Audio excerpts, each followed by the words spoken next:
So mga manang, sa dili pa ta mag-start sa atong process, mga manang, kinahanglan mag-spray gid ta og alcohol kay para mawala ang mga oil. Nya karon mag-start na ta og process atong gibutang mga manang katong number 1. Number 1 mga manang, dehydrator, and number 2 katong iyahang glue nga mopilit ang powder. Unya, pagkahuman mga manang, sa tunga ka magsugod, unya, ang kaduha, imo siyang imong ikuan ba, ipuli-puli, ug muuga na tong isa ka kamot, diri na pugkas isa ka kamot, kay para dili magkampat ang agi mga manang inig diff, kay ug imo siyang isagunson mga manang, nagkampat ang agi. So, mao na ni ang finish application mga manang, gibutangan na nato siya para paggahi sa powder, mauning number 3. Unya karon diri na ta sa filing. Ako ara siyang gi-blend mga manang, dali ra kayo ning pangwarta ning di powder mga manang.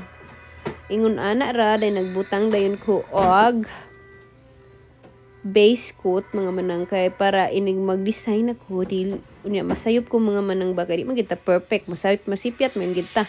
Unya inig erase dili mo kuan dayon mga manang, dili mga kampat ba mairis ra nimo. So nagbutang na ko diha og heart, then akong gibutangan og top coat daan mga manang.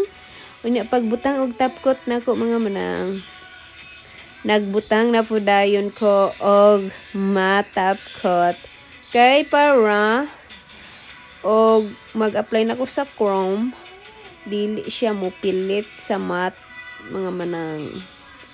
Dugay kay kuno man ani kay ako pag hindi kompleto gitarong pa na ako tanan. Unya kay matte naman siya, gibutangan na pud nako siya og chrome base nga na mga manang, gipurma-purma ginakog heart. Grabe kay ka-delicate ni nga design mga manang.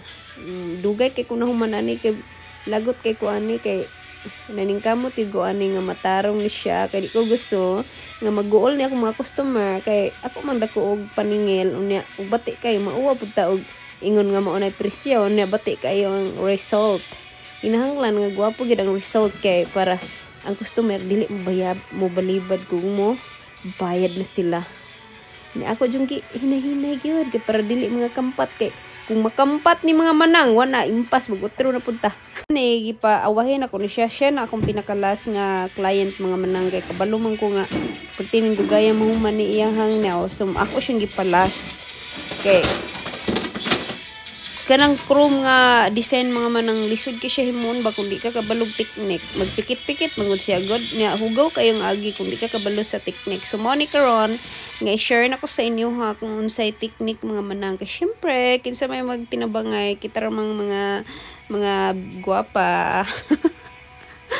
So pagkahuman na ni mga manang ato siya ipauga og 30 second ra mga manang ha, kay para sure gyud nga budikit ang crew mga manang. Unya di siya magkampat-kampat mga manang, kay og inyong ipa-over siya uga mga abot 1 minute ay ang chrome iguro magdigyas-digyas anang black mga manang, black ra po na dili mo pikit ang chrome.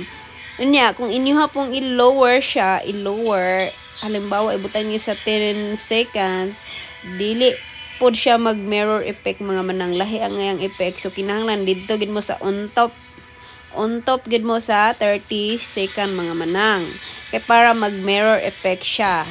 So nga nila ang technique, simple ra kay mga manang, kinahanglan lang og mga practice mga.